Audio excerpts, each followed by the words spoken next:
Class 11 business studies semester 1 का unit 2 forms of business organisation का आज है डे 2। ठीक है, डे 1 में हम लोग क्या किए थे, एक बार क्विक रिकैप देख लेते हैं। निकाल लीजिए आप लोग। तो पहला सर हम लोग बिजनेस ऑर्गेनाइजेशन का डेफिनेशन पढ़े थे। टाइप्स ऑफ बिजनेस ऑर्गेनाइजेशन में प्राइवेट सेक्टर, पब्लिक सेक्टर और जॉइंट सेक्टर को डिटेल में फीचर्स और एडवांटेज डिसएडवांटेज के साथ पढ़े थे। तीनों का कंपैरिजन आप लोगों को एक्सप्लेन किए थे। उसके बाद हम लोग सोल प्रोप्राइटरशिप को इन डिटेल पढ़े थे, जो कि बहुत इंपॉर्टेंट टॉपिक है। ठीक है ना। सोल प्रोप्राइटरशिप, उसका मीनिंग, फीचर्स, एडवांटेजेस, डिसएडवांटेजेस, उसका सूटेबिलिटी, ये सब बहुत इंपॉर्टेंट है। और आप लोग बोले थे कि भाई इसमें आपका कोई मिस्टेक नहीं होना चाहिए। आप लोगों को एक एक चीज एक्सप्लेन किया गया था। और फिर आप लोग बहुत कोई बोले थे कि सर स्कूल में हम लोग का जॉइंट हिंदू फैमिली पढ़ाया है, और हम बोले थे कि बाबू वो हम लोग के सिलेबस के स्कोप से बाहर है, सिलेबस में नहीं है। सभी इस तरफ आओ, इस साइड आके बैठो। तो अगर स्टूडेंट लोग नजर नहीं, लास्ट में जो बैठते हो ये बेंच में आ जाओ जी। उस तरह तुम बैठ के हो, क्या कर रहे हो समझ में नहीं आ रहा। पढ़ लिए हो, किसको के हो। चलो इधर। ठीक है, तो हम बोले थे कि ठीक है बाबू, जॉइंट हिंदू फैमिली सिलेबस में तो नहीं है, बट हम आप लोगों को एक्सप्लेन कर देंगे। बोले थे ठीक है, एक्सप्लेन हम कर देंगे। ये चीज सिलेबस में नहीं है, बट फिर भी हम आप लोग एक्सप्लेन कर देंगे। तो चलिए एक्सप्लेन करते हैं शॉर्ट में। ठीक है ना। अब सर कोई बोलेगा सर जॉइंट हिंदू सिलेबस में नहीं है, मैम एग्जाम में देगी। देखो देना तो नहीं चाहिए क्योंकि सिलेबस में नहीं है, बस क्योंकि क्लास 11 का पेपर स्कूल का टीचर खुद सेट करेगा, तो अगर उनका दिल हुआ तो दे देगी। तुम कंप्लेन करो प्रिंसिपल को, सिलेबस में नहीं था, दे दी। ठीक है, कोई फायदा नहीं है करके, फालतू का तुम बुरा बन जाओगे। ठीक है, और ऐसे अगर पढ़ा रही है तो थोड़ा पढ़ लो, कोई टफ चीज तो है नहीं। चलो स्टार्ट करते हैं। जैसे नाम से समझ में आ रहा है, joint Hindu family. Joint Hindu family का मतलब एक ऐसा फैमिली जहां पे चाचा, चचेरा भाई, खलेरा भाई तो नहीं, मतलब दादा, उनका बेटा लोग, चाचा और उनका बेटा लोग सब मिलकर एक बिजनेस में इन्वॉल्व है, उसको हम लोग बोलते हैं जॉइंट हिंदू फैमिली। अब ये वाला जो एग्जेम्पशन है सिर्फ ये हिंदू फैमिली के लिए ही है, मुस्लिम क्रिश्चियन फैमिली के लिए एप्लीकेबल नहीं है। अब इसको हम लोग शॉर्ट में बोलते हैं HUF, Hindu undivided family. HUF, Hindu undivided family. Joint Hindu family एक ऐसा फॉर्म ऑफ बिजनेस है जो कि ओन, मैनेज और कैरिड ऑन करता है members of a joint Hindu family, जिसको हम लोग हिंदू अनडिवाइडेड फैमिली भी बोलते हैं। मतलब दादा है, दादा का 4 बेटा, चारों बेटा का 4 बेटा, ये सब मिलके पूरा एक घराना। वो जो मूवी नहीं था चुप चुप के, बोलते इसमें कितने लोग रहते हैं, इसमें 12-13 परिवार रहता है। ट्रांसफर यादव बोलते इसको परिवार क्यों, तब इसको जिला घोषित क्यों नहीं कर देते, वैसे टाइप का। ठीक है ना। हिंदू अनडिवाइडेड फैमिली, इस फैमिली का जो सबसे हेड रहता है, जो सबसे हेड रहता है, जैसे उसमें ओम पुरी रहता है वो मूवी में चुप चुप के लिए, उसको बोला जाएगा कर्ता। क्या बोला जाएगा?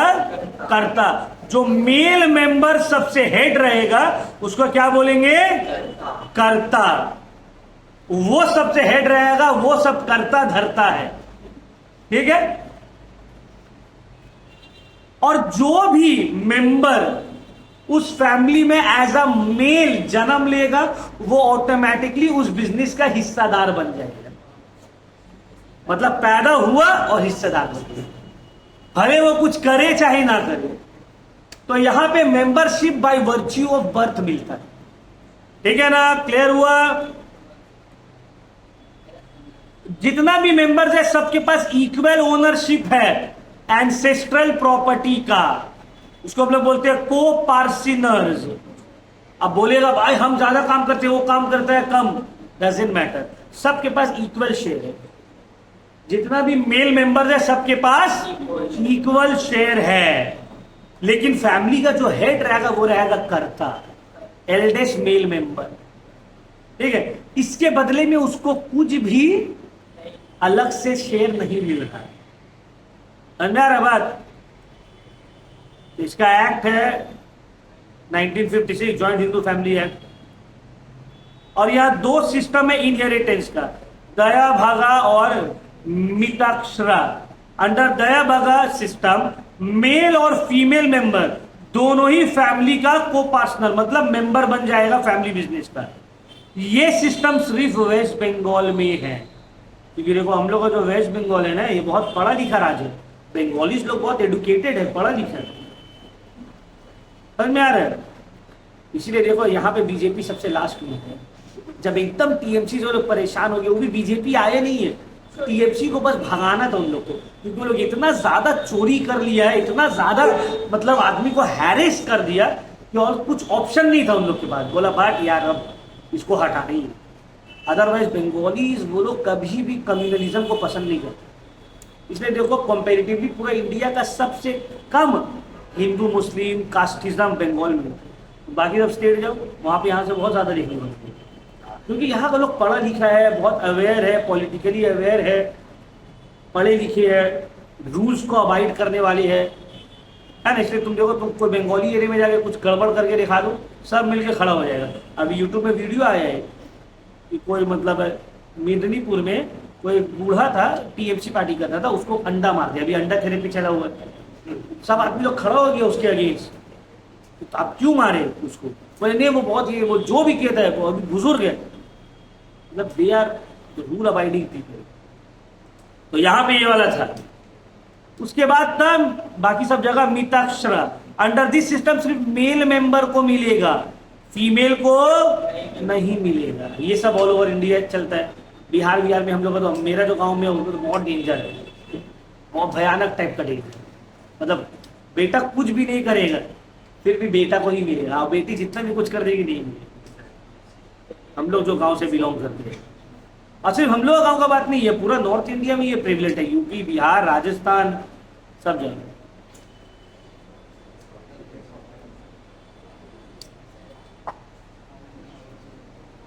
हम लोग का ये सब नहीं है बाबू, क्योंकि हम लोग का एंसेस्टर लोग कुछ रखा ही नहीं। एक तो छोटा सा जमीन है, क्या झमेला करेंगे, ऐसे ही है। हम लोग फैमिली में कभी भी प्रॉपर्टी लेके झमेला नहीं हो, क्योंकि प्रॉपर्टी ही नहीं, सब अपना अपना बना। दादा देखो मेरा कोई प्रॉपर्टी रख के नहीं गई, तो मेरा पापा और चाचा लोग में बहुत बातचीत है, कोई झमेला नहीं हुआ। मेरे पापा भी जब मरे तो हम लोग के लिए कुछ रख के नहीं मरे, तो हम लोग में भी सब में बहुत बातचीत। मेरे जो दादा के जो कजिन भाई लोग हैं वो लोग रखे, वो लोग का भाई भाई में झमेला। हम भी सोचा यही रूल फॉलो करना है, रख के मत जाओ भाई बेटा लोग में बहुत बातचीत रहेगा, दोस्ती यानी रहेगा। चलो समझ में आ गया ज्वाइंट हिंदू फैमिली सिस्टम पूरा। तो कुछ कुछ पॉइंट आपको याद रखना है। It is applicable only for Hindu family, Hindu undivided family. यहाँ पे जो भी मेल मेंबर है बाय वर्च्यू ऑफ बर्थ वो ऑटोमेटिकली मेंबर बन जाता है। उसके एक हेड ऑफ द फैमिली रहेगा जिसको बोलेंगे कर्ता। क्या बोलेंगे? कर्ता। वो सबसे एल्डेस्ट मेल मेंबर रहेगा फैमिली का। क्लियर? अब आते हैं पार्टनरशिप। ये इंपॉर्टेंट टॉपिक है बाबू, वेरी वेरी इंपॉर्टेंट, लिख लो, क्योंकि क्लास 12 में आधा से ज्यादा अकाउंट पार्टनरशिप के ऊपर ही है। तो इसका थ्योरी अभी पढ़ा रहे हैं, सम्स होगा क्लास 12 में, थ्योरी को अच्छे से पढ़ो। पार्टनरशिप का मतलब क्या होता है सर? पार्टनरशिप एक ऐसा फॉर्म ऑफ बिजनेस है जहां पे दो या दो से ज्यादा लोग आपस में मिलकर कैपिटल कंट्रीब्यूट करते हैं, एक profit and loss sharing ratio रखते हैं और कुछ लीगल बिजनेस करते हैं, और उसमें जो भी प्रॉफिट या नुकसान होता है आपस में बांट लेते हैं, शेयर करते हैं। इसको हम लोग क्या बोलते हैं? Partnership. Partnership is a form of business where 2 or more person agrees to share profit and losses, contributes capital and starts a legal and lawful business. ठीक है ना? अब इसका कुछ फीचर है बहुत इंपॉर्टेंट। पहला, एग्जिस्टेंस, बिजनेस होना चाहिए, इकोनॉमिक एक्टिविटी होना चाहिए। चैरिटेबल वर्क को पार्टनरशिप नहीं बोलेंगे, बोलेंगे चलो भाई दोनों मिलके एक खाना बना के कब्रिस्तान में बांटने जाते हैं, ये पार्टनरशिप हुआ, चैरिटेबल वर्क है। प्लूरिटी ऑफ पर्सन, 2 से ज्यादा लोग रहना चाहिए, up to a maximum of minimum 2, maximum कितना भी नहीं हो सकता। अगर हाँ बोलो, क्या बोल रहे थे? देखो, अगर बैंकिंग बिजनेस है तो वो 10 होगा, और नॉन बैंकिंग बिजनेस है तो वो 20 होगा। कोई कोई बुक में 50 भी दिए होगा, लेकिन आपको याद रखना है अगर बैंकिंग बिजनेस है तो 10, नॉन बैंकिंग बिजनेस में मैक्सिमम 20 होगा। ठीक है। कॉन्ट्रैक्चुअल रिलेशन रहेगा पार्टनर के बीच में, एक एग्रीमेंट रहेगा, प्रॉफिट शेयरिंग रहेगा, और प्रिंसिपल एजेंट रिलेशन, इसको आगे हम लोग एक्सप्लेन करेंगे। देखो फीचर्स, पहला मेंबरशिप। अब देखो ये बुक में दिया हुआ है मैक्सिमम 50, ठीक है ना, मैक्सिमम 50, मिनिमम तो 2 है ही। बट पार्टनरशिप एक्ट में है कि बैंकिंग बिजनेस में मैक्सिमम 10, नॉन बैंकिंग में मैक्सिमम 20। तो आपको किसको फॉलो करना है? 50 है तो बैंक ऑप्शन में तो 50 को टिक कर दोगे बुक में। एग्रीमेंट, पार्टनर लोग के बीच में आपस में एग्रीमेंट होना चाहिए। क्या चीज का एग्रीमेंट? कौन कितना पैसा लगा रहा है, कौन कितना प्रॉफिट लेगा, कौन कितना सैलरी लेगा, इसका क्या काम रहेगा, ये सब के बीच में आपस में क्या रहना चाहिए? Agreement. In the absence of agreement partnership नहीं होगा। एग्रीमेंट का मतलब हम लोग सोचते हैं सर 10 रुपया का पेपर रहेगा गवर्नमेंट ऑफ इंडिया का, उसमें वो हो गया partnership deed, written agreement. Agreement orally भी हो सकता है, ऐसे हम तुमको बोल दिया कुछ भी प्रॉमिस कर दिया तो ये एग्रीमेंट हो गया। हाँ, बाद में इसको प्रूफ करना पड़ेगा कि हम प्रॉमिस किए थे, इसीलिए आदमी लिखवा लेता है कि लिख के दो भाई। ओरली भी एग्रीमेंट होता है, जिसका सीएलपी है पढ़ाएंगे। एग्रीमेंट हम लोग सोचते हैं कि नहीं सर एग्रीमेंट मतलब जो लिखा हुआ रहेगा तभी होगा, नहीं, एग्रीमेंट कैन बी रिटन और ओरल। बट हाँ, ओरल में ये होता है कि हम तुमसे 10,000 रुपए लिए और तुमको बोले एक महीना बाद दे देंगे, एग्रीमेंट होगी। हम बाद में बोलिए हम कहाँ 10,000 लिए, चल तुम्हारे पास प्रूफ है कि हम 10,000 लिए नहीं। इसीलिए हम लोग क्या करते हैं, रिटर्न में करते हैं, इतना भाड़ा रहेगा, इतना डिपॉजिट रहेगा। Otherwise agreement can be written और ओरल। पार्टनरशिप में एग्रीमेंट होना जरूरी है। There must be an agreement amongst the partner. Agreement oral भी हो सकते हैं और रिटर्न भी हो सकते हैं। लॉफुल बिजनेस, पार्टनरशिप तभी कहलाएगा जब लॉफुल बिजनेस कर रहे। तो बोले भाई ये छोटा बच्चा को देख रहे, इसका बाप का पास बहुत पैसा है, डेली सुबह खेलने के लिए निकले, एक काम करना इसको उठा के ले जाएंगे, कॉल करके 20-30 लाख मांगेंगे, इसका बाप दे देगा, एक लौता लड़का है, और तुम लोग प्लान बना लिए, कर लिए, तो इसको पार्टनरशिप हो जाएगा। इलीगल बिजनेस होती है। चलो जो सुनना भाई, एक काम करते हैं ना, तो क्या पॉकेट मारेंगे दोनों मिलकर, हम सामने से डिस्ट्रैक्ट करेंगे तो पीछे से निकाल लेगा, चेन स्नैच करेंगे, हम बाइक चलाएंगे तो पीछे से फट से गला से चेन तान लेगा। ये सब बिजनेस करते हैं। पार्टनरशिप रहेगा, जो होगा आधा आधा। तो क्या पार्टनरशिप हो गया? नहीं। पार्टनरशिप तभी कहलाएगा if there is a lawful business, legal होना चाहिए, और legal in the eyes of the law. एक बार ये चेन स्नैचिंग वाला केस बहुत हो गया था, मालूम है, हम जेल जाते जाते बचे थे। हुआ था क्या, मेरे पापा का ना एक फ्रेंड था, मतलब हम लोग एक बार घर में थे, पुलिस आया, कॉल किया मेरे पापा के नंबर में, बोला ना जोमेटो से आपका खाना आया। मेरे पापा बोला जोमेटो से खाना है? पापा हमसे पूछे कि तुम ऑर्डर किए हो? बोला नहीं हम तो ऑर्डर नहीं किए। तो वो बोला कि नहीं आप ही क्या है, आप ही क्या है। हम बोला नहीं नहीं हम लोग का नहीं है। तो मेरे पापा बोले नहीं भाई हम लोग का नहीं है। बोला अरे आप ही क्या है, पैसा दिया हुआ खाली खाना लेने। बोला यार वो गलत घर में दे रहा, बेचारा का सैलरी वैलरी कट जाएगा, हम लोग का नहीं है भाई। वो बोला नहीं आप ही क्या, आप ही को लेने होगा। तो मेरा पापा बोला ए यार जब इतना फोर्स कर रहा है चला दे ही के क्या।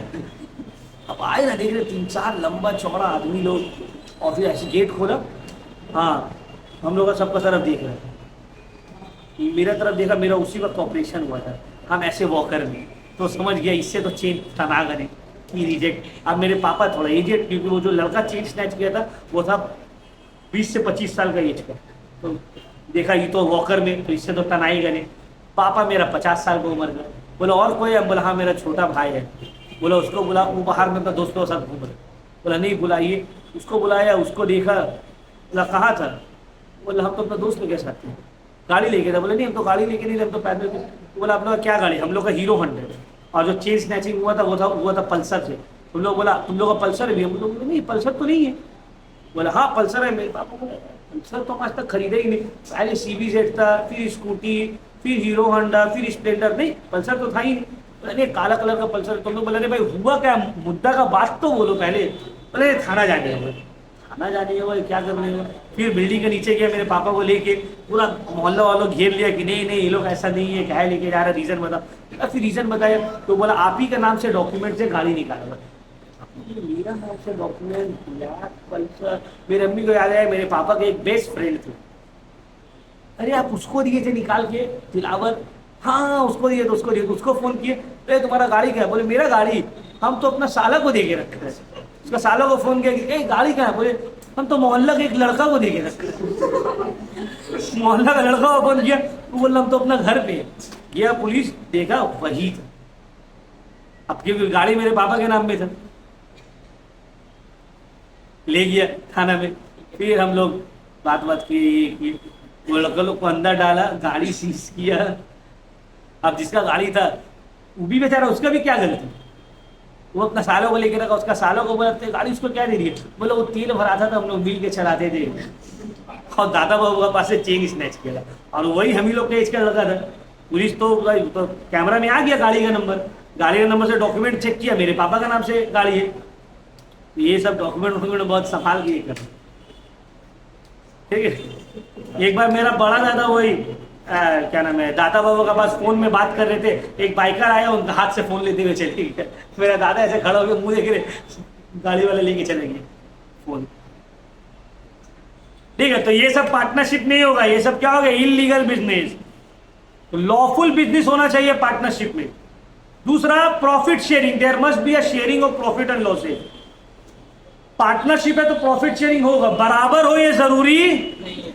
देखिए पुष्पा देखिए और क्या बोलते हैं कि नहीं हमको 4% दो। बोलता है अरे 5 लाख रुपए पर गाड़ी का मिलेगा। बोला नहीं 5 लाख नहीं, हमको 4% दे दो। तो उसको बोलता है अरे पगला तुम तो अपना लॉस कर लिया, 5 लाख लेता ना। बोलता नहीं 5 लाख लेते फिर भी हम वर्कर रहते, अभी 4% में हम उसका पार्टनर हो गए। तो पार्टनरशिप में प्रॉफिट शेयरिंग रेशियो रहना जरूरी है। भले आपको 99% मिल रहा है, एक को 1% मिल रहा है, फिर भी दे आर पार्टनर्स। लेकिन अगर फिक्स सैलरी रहेगा तो आप इंप्लॉय हो, पार्टनर। नेक्स्ट आता है म्यूचुअल एजेंसी। पानी है किसी के पास? और ये वाला निकाल के देना, कोई हो जो उससे निकालो क्लास। अच्छा ठीक है छोड़ दो।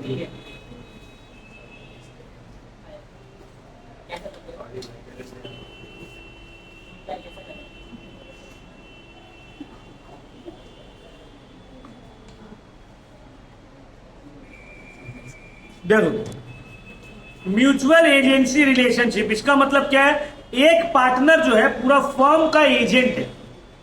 मतलब मान लो हम लोग 3 पार्टनर है, एक बिजनेस स्टार्ट किए, हम एज अ पार्टनर दुकान में बैठ के, एक आदमी आया, ऑर्डर दिया हमको, बोला भाई आप लोग का रेस्टोरेंट है ना? हाँ ठीक है, लीजिए इतना पैसा, हमको कल 10 डब्बा बिरयानी चाहिए। हम बोला ठीक है, हम वो पैसा वो रखे पॉकेट में और निकल गए। दूसरा दिन आया वो ऑर्डर लेने, बाकी 2 पार्टनर बोल रहे नहीं हम लोग को तो नहीं पता। अब जाओ जिसको दिया उससे समझो, वो बोलेगा हाँ ठीक है। वो क्या बोलेगा? भाई जो दुकान में बैठा होता तुम्हारा पार्टनर था ना, तुम्हारा पार्टनर को दिया, वो खाए हो तुम्हारा मैटर है, हमको पैसा, हमको मेरा सामान चाहिए। इसको ही बोलते हैं प्रिंसिपल म्यूचुअल एजेंसी रिलेशनशिप। कि एक पार्टनर का जो भी हरकत होगा उससे बाकी सबको इंपैक्ट पड़ेगा। एक पार्टनर बाकी सबका एज एन एजेंट फैसला ले सकता है। तुम ये नहीं बोल सकते हो हम तो नहीं किया, वो किया, तो क्या हुआ भाई? वो भी तो पार्टनर तो था ना तुम्हारा। क्लियर हुआ? समझ में आया? अनलिमिटेड लाइबिलिटी हम ऑलरेडी एक्सप्लेन कर चुके हैं, क्या मतलब है बताइए, बोलो।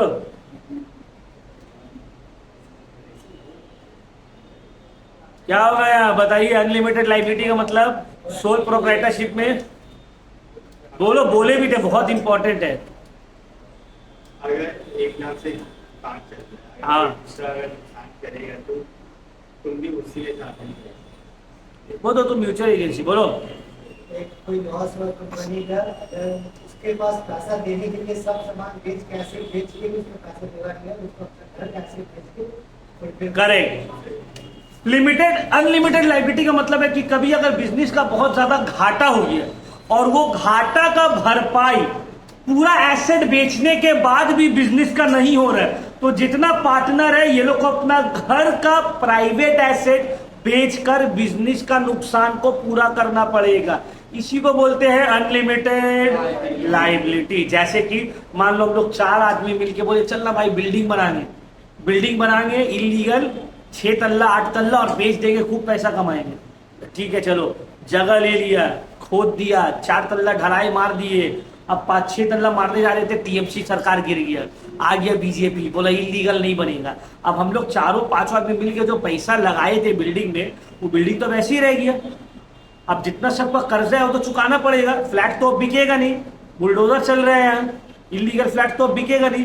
तो अब हम लोग जो धार लिए हैं, हम लोग सोचे थे बेच के पूरा कर देंगे तो अब बिकेगा, तो पूरा कैसे करेंगे उधार को? अपना घर बाड़ी बेचना पड़ेगा। समझ में यार, हम ये नहीं बोल सकते भाई बिजनेस के लिए लोन लिए थे, बिजनेस डूब गया, तुम लोग बिजनेस से समझो, बोले तो बैंकरप्ट हो जाएगा फिर वो। लेकिन पहले तो उसको पूरा बेचना पड़ेगा। मान लो बिजनेस के ऊपर कर्जा है 1 करोड़ का, तुम बिजनेस का पूरा एसेट बेच दिए, अभी भी 70 लाख रुपए लोन बाकी है। उसके बाद तुम अपना घर बाड़ी जमीन जायदाद सब बेच दिए, फिर भी 10 लाख रुपए और बाकी है, और तुम्हारे पास कुछ है नहीं। अब तू तो ये नहीं बोलेगा गवर्नमेंट है चल किडनी बेच, इसका जिंदा तो रह नहीं देगा ना। तो गवर्नमेंट तुमको डिक्लेयर कर देगा बैंकरप्ट कि भाई बैंकरप्ट हो गया, इसका दिवाला निकल गया है, अब इसको छोड़ दो, इसको जीने दो, लेकिन उसको बैंकरप्ट डिक्लेयर कर दो। बैंकरप्ट का मतलब बहुत नुकसान होता है, तुम कंट्री से बाहर नहीं जा सकती हो, तुम कोई एसेट नहीं खरीद सकते। फिर जैसे ही तुम एसेट खरीदोगे वो छीन लेगा कि तुम बोले अभी तो हम 20 साल बैंकरप्ट हो गए, अगला साल फिर पैसा आ जाएगा, चलो अच्छा है ये लोग देने नहीं पड़ेगा। नहीं, बैंकरप्ट हुए बाद में पैसा आएगा तो देना पड़ेगा। तो अनलिमिटेड लायबिलिटी का मतलब होता है अगर बिजनेस में लोन हो गया, नुकसान हो गया बहुत ज्यादा, इतना ज्यादा कि आप अपना पर्सनल बिजनेस का एसेट बेचकर उस नुकसान का भरपाई नहीं कर पा रहे, तो आपको अपना प्राइवेट प्रॉपर्टी बेच के उस नुकसान का भरपाई करना होगा। आप लोग सुने होंगे बहुत सारा कि भाई बिजनेस स्टार्ट किया था, इतना लॉस हो गया, घर बाड़ी बेचना पड़ा, जमीन जायदाद बेचना पड़ा, जेवर बेचना पड़ा। तो क्यों बेचना पड़ा? अनलिमिटेड लायबिलिटी है वो। समझ में आया बात? Non transferability of share. अब मान लो 3 पार्टनर है, तीनों का है, या 2 पार्टनर है, 50% शेयर है, ए और बी। बी बोला हमको पार्टनरशिप में नहीं रहना है, हम अपना 50% शेयर सी को बेच दे रहे हैं। जब तक ए परमिशन नहीं देगा बी नहीं बेच सकते। इसको बोलते हैं non transferability of share. Partnership में एक partner without the consent of other partners अपना शेयर्स को बेच नहीं सकता। अब तुम बोलोगे भाई मेरा शेयर मेरा मर्जी, ये पार्टनरशिप में कंपनी में है, मेरा शेयर मेरा मर्जी। हम टाटा का 100 शेयर खरीदे, कल को हमको अच्छा कस्टमर मिला, हम उसको बेच दिए, हमको टाटा से पूछने नहीं होगा भाई बेच दे, नहीं, ये पार्टनरशिप में पूछना पड़ेगा। नो लीगल एंटिटी, इसको एक्सप्लेन करो तो। सर इसमें बिजनेस एंटिटी और इंसान का एंटिटी सेम रहता है। बिजनेस का अपना कोई आइडेंटिटी नहीं है, जो उसका पार्टनर्स का आइडेंटिटी है उसी आइडेंटिटी से बिजनेस जाना जाता है, ठीक है ना। सेपरेट आइडेंटिटी नहीं है। No legal entity. Registration, partnership, ध्यान से समझिए बात को, पार्टनरशिप बिजनेस में रजिस्ट्रेशन कंपलसरी नहीं है। एग्रीमेंट कंपलसरी है, विदाउट एग्रीमेंट पार्टनरशिप बिजनेस नहीं होगा, लेकिन रजिस्ट्रेशन कंपलसरी नहीं है। अगर कोई पूछे is registration compulsory in partnership business, no, registration is not compulsory. लेकिन रजिस्टर्ड फर्म का बहुत सारा एडवांटेजेस है, रजिस्टर्ड फर्म का बहुत सारा एडवांटेजेस है। मैनेजमेंट, हर पार्टनरशिप का राइट है कि वो एक्टिव पार्टिसिपेशन करे फर्म में, ठीक है ना। हर पार्टनर का ये राइट है कि वो फर्म में एक्टिवली पार्टिसिपेट कर सकता है अगर वो चाहे तो, ठीक है ना। और अगर वो नहीं चाहे तो नहीं कर सकते। एक हम लोग तीनों पार्टनर है, ये बोला भाई हम आएंगे नहीं, तुम लोग दोनों संभाल लोगे। फिर बाद में बोला नहीं हमको भी मैनेजमेंट में पार्ट लेना है, तो हम लोग नहीं बोल सकते नहीं तुम घर में बैठो, तुम तो पहले ही बोल दिए थे। नहीं, उसका ये राइट है कि वो जब चाहे तब मैनेजमेंट में पार्टिसिपेट कर सकता है। फाइनेंसिंग, सब मिलकर पैसा कंट्रीब्यूट करेगा कम बेसी। म्यूचुअल ट्रस्ट एंड कॉन्फिडेंस, क्या मतलब है? देखो पार्टनरशिप बिजनेस में एक दूसरे के ऊपर भरोसा होना बहुत जरूरी है। अगर भरोसा नहीं है तो रिलेशनशिप ज्यादा दिन नहीं चलेगा। पार्टनरशिप का वो वाला रिलेशन नहीं, ठीक है, वो भी नहीं चल सकता है ऑब्वियसली, ठीक है। तो trust is important, mutual trust, दोनों के एक दूसरे के ऊपर ट्रस्ट होना चाहिए। हमको लग रहा है ये तो मेरा पार्टनर है, कहीं हम नहीं, ये तो ये माल गैप तो नहीं कर रहा है, और उसको लग रहा है कहीं वो तो गायब नहीं कर रहा है मेरा एब्सेंस में, तो धंधा चलेगा। तब चलेगा जब दोनों के एक दूसरे के ऊपर कॉन्फिडेंस और ट्रस्ट है, ठीक है।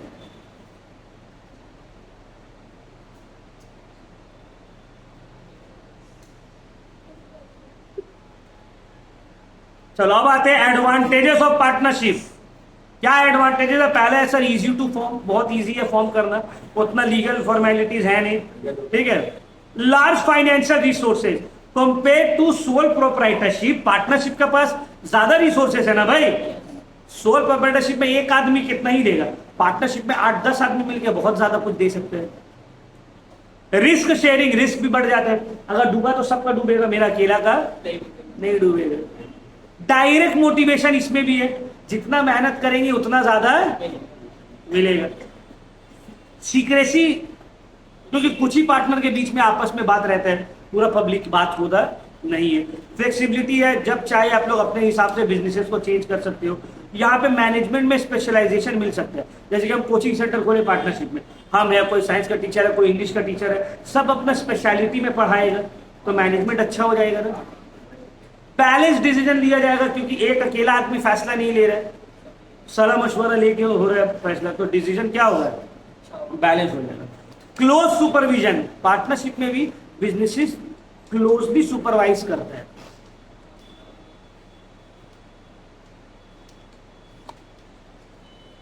माइनॉरिटी इंटरेस्ट का प्रोटेक्शन, क्या मतलब है, तुम्हारे पास 99% शेयर है, किसी के पास 1 शेयर है, 1% है, लेकिन वो 1% को भी उतना ही सेम मिलेगा जितना 99 वाला है।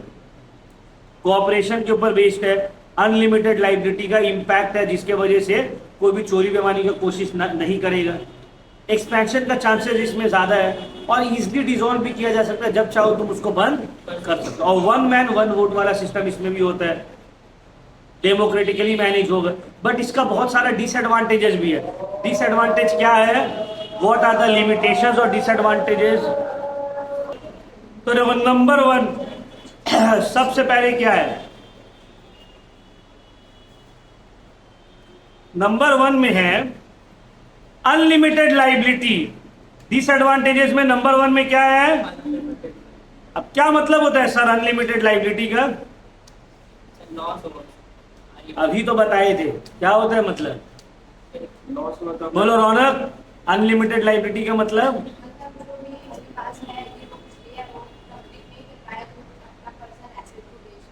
तो ये डिसएडवांटेजेस है या एडवांटेज है? सबसे बड़ा डिसएडवांटेज या लिमिटेशन पार्टनरशिप या सोल प्रोप्राइटरशिप बिजनेस का यही होता है बाबू, अनलिमिटेड लाइबिलिटी। अगर ये नहीं होता तो हम लोग बड़ा बड़ा बिजनेस आइडिया है दिमाग में, लेकिन डर है कहीं दुकान का साथ साथ घर भी नहीं चली जाए, है ना। दूसरा आता है ब्लॉकिंग ऑफ कैपिटल। तुम जो पैसा लगा रहे हो वो पैसा क्या हो रहा है, जाके ब्लॉक हो जा रहा है, फंस जा रहा है। सोल प्रोप्राइटरशिप का तरह नहीं है कि तुम नहीं डील किया, बंद कर दिए, पैसा निकाल लिए, बेच दिए, नहीं, तुम्हारा पैसा फंस जाता है। अनलिमिटेड लायबिलिटी तो सोल प्रोप्राइटरशिप में भी हो सकता है। हाँ, सोल प्रोप्राइटरशिप में भी है और पार्टनरशिप में भी है, ये दोनों में अनलिमिटेड लाइबिलिटी। लिमिटेड रिसोर्स, देखो हम लोग बोलते हैं कि सर सोल प्रोप्राइटरशिप से तो ज्यादा ही रिसोर्स पार्टनरशिप के पास है, लेकिन जब तुम एक बड़ा जायंट कंपनी से कंपेयर करोगे तो अभी भी पार्टनरशिप का जो रिसोर्स है उसके सामने कुछ भी नहीं है ना। रिसोर्सेज अभी भी लिमिटेड ही है। Inability to take quick decision, क्या मतलब है सर, जब मेरा अकेला का था तो हम अपनी मर्जी से जो चाहते थे करते थे, अब मेरा अकेला का हम अपनी मर्जी से जो चाहे वो नहीं कर सकते, है ना। बोलते हैं ना भाई 4 आदमी का मिला हुआ। जैसे हम लोग भी कोचिंग स्टार्ट किए थे तो 3 पार्टनर थे, फिर वो लोग धीरे धीरे हट गया, अभी हम अकेला रह गए। हम लोग 3 पार्टनर स्टार्ट किए थे, कोई भी मेरा जान पहचान में आता, रिश्तेदार लोग या दोस्त यार लोग, फीस कम, बोले फीस कम नहीं हो सकता, मेरा अकेला का 3 आदमी। फिर वो लोग कहाँ से भी आता, मतलब फीस कम नहीं हो सकता, हम लोग 3 आदमी और सब, बाकी सब क्या हुआ है ना। तो ये inability to take quick decision. Responsibility after winding up, क्या मतलब है, बंद करने के बाद भी रिस्पॉन्सिबिलिटी रहता है कि सब पार्टनर लोग को अपना अपना शेयर देके हटाना है। अब जहां पे 2 आदमी है तो वहां पे लड़ाई तो हो गई, कॉन्फ्लिक्ट ऑफ इंटरेस्ट, तुम कुछ और सोचोगे वो कुछ और सोचेगा, है ना। ये भी डिसएडवांटेज है, झमेला झमेला हो सकता है। अनसर्टिनिटी, अगर 3 इंसान रहेगा तो दोनों अग्री करेंगे, एक बात जो तो मेजोरिटी के हिसाब से होगा। अच्छा, लेकिन फिर भी लॉन्ग रन में तो ये चीज नहीं चलेगा ना। अगर एक हमेशा डिसएग्री करते जा रहा है या कोऑपरेट नहीं कर रहा है 3 में से, तो तुम लॉन्ग रन में अनसर्टिनिटी, धंधा कभी भी बंद हो सकता है। रिस्क ऑफ म्यूचुअल एजेंसी, तुम पार्टनरशिप 3 आदमी मिलकर स्टार्ट किया, एक निकल गया चोर, वो कर दिया तुम्हारे साथ स्कैम, तो तुम तो फंसे ना। सही बात। पब्लिक का कॉन्फिडेंस जनरली पार्टनरशिप में थोड़ा कम रहता है कि भाई पता नहीं इतना आदमी मिलके कर रहा है, कौन कैसा है नहीं है, एक्सपेंसेस ज्यादा रहता है और म्यूचुअल डिफरेंसेस बिजनेस को इफेक्ट कर जाते हैं। ये सब डिसएडवांटेजेस है पार्टनरशिप फॉर्म ऑफ बिजनेसेस का, ठीक है ना सर। अच्छा, पार्टनरशिप बिजनेस कौन सा टाइप ऑफ बिजनेस में सूटेबल है? पहला है जहां पे होलसेल मार्केट है, मार्केट का साइज बड़ा है, ज्यादा पैसा का जरूरत है, सिंगल आदमी के लिए ये पॉसिबल नहीं होता है इन्वेस्ट करना। जहां पे स्मॉल और मीडियम स्केल इंडस्ट्री में बात हो रहा है, जहां मैनेजमेंट भी चाहिए, स्किल्स भी लोगों का चाहिए, एक्सपर्टीज भी चाहिए, रिस्क भी थोड़ा हाई है, तो एक आदमी में ये काम नहीं। जैसे सोनो स्कैन जानते हो ना तुम लोग, सोनो स्कैन पार्टनरशिप में खुला हुआ है, क्योंकि उतना बड़ा चीज एक आदमी खोल नहीं सर। पॉसिबल नहीं। जहां पे प्रोफेशनल फर्म्स है जैसे कि चार्टर्ड अकाउंटेंट, लॉयर्स, हॉस्पिटल्स, अब हॉस्पिटल में क्या खाली एक डॉक्टर रहेगा हो जाएगा, 4-5 डॉक्टर चाहिए, तो ये सब पार्टनरशिप में ठीक है कि भाई हम कान का डॉक्टर है, तुम नाक का डॉक्टर हो, ये पेट का डॉक्टर है, ये हड्डी का डॉक्टर है, तो चल जाएगा। और कमर्शियल सर्विसेज में भी पार्टनरशिप में चलता है। अब देखो ये बहुत इंपॉर्टेंट है बाबू, ध्यान से देखोगे। टाइप्स ऑफ पार्टनरशिप फर्म, अलग अलग टाइप्स ऑफ पार्टनरशिप फर्म है। एक है partnership at will. Partnership at will का मतलब होता है ऐसा टाइप ऑफ पार्टनरशिप जहां पे जब पार्टनरशिप स्टार्ट हो रहा है तो ये नहीं बताया गया कि कब खत्म होगा, मतलब जब मर्जी होगा तब हम लोग पार्टनरशिप को टर्मिनेट कर देंगे। मतलब जब विल मतलब जब तक है दिल तब तक है विल, पार्टनरशिप एट विल, ठीक है। पार्टनरशिप एट विल का मतलब जब तक है दिल तब तक है पार्टनरशिप एट विल। दिल खत्म, पार्टनरशिप एट विल भी खत्म। क्लियर हुआ? तो दूसरा आता है फिक्स टर्म पार्टनरशिप, कि भाई जब स्टार्ट करे बोल दिया 5 साल तक का रिलेशन है पार्टनरशिप का, 5 साल खत्म, पार्टनरशिप फर्म डिसॉल्व। क्लियर हुआ? तीसरा होता है पर्टिकुलर पार्टनरशिप, एक पर्टिकुलर काम के लिए आप पार्टनरशिप स्टार्ट करें, वो काम खत्म, पार्टनरशिप फर्म भी खत्म। क्लियर हुआ? जैसे कि हम एक बिल्डिंग बना रहे हैं, बोले चलो ना 4 आदमी मिलकर बिल्डिंग बनाते, बिल्डिंग बन गया, बिक गया, सब अब तक शेयर ले लिया, पार्टनरशिप खत्म। फिर आता है जनरल पार्टनरशिप। जनरल पार्टनरशिप का मतलब होता है वो पार्टनरशिप जहां पे जितना भी मेंबर्स है सबका लाइबिलिटी अनलिमिटेड है, ठीक है ना। एक आता है लिमिटेड पार्टनरशिप। लिमिटेड पार्टनरशिप का मतलब होता है जितना भी पार्टनर्स है सबका लाइबिलिटी लिमिटेड है, सिर्फ एक पार्टनर्स का लाइबिलिटी जो है वो अनलिमिटेड होगा। ये पार्टनरशिप इंडिया में एग्जिस्ट नहीं करता है, इंग्लैंड में एग्जिस्ट करता है, ठीक है ना। लिमिटेड पार्टनरशिप का क्या मतलब है? 5 पार्टनर है, 5 में से एक का लाइबिलिटी अनलिमिटेड रहेगा, 4 का लिमिटेड है। मतलब अगर फर्म डूबा तो ये चारों का पैसा डूबेगा, ये लोग अपना घर बाड़ी बेचने का जरूरत नहीं, लेकिन इसको अपना घर बाड़ी बेच के चुकाना होगा। तो सर ये इतना बड़ा रिस्क क्यों लेगा? क्योंकि हो सकता है ये लोग का सिर्फ पैसा है, बाकी पूरा डिसीजन यही ले रहे, तो गड़बड़ हो तो तुम समझो भाई। समझ में आया बात? 3 आदमी हम लोग बिजनेस स्टार्ट किया, पूरा हम चला रहे, वो लोग का सिर्फ पैसा लगा हुआ है, कुछ गड़बड़ हुआ तो वो लोग का पैसा डूबेगा, मेरा तो पैसा भी डूबेगा और घर बाड़ी भी जाएगा। क्यों? क्योंकि संभाल तुम ही रहे। क्लियर हुआ?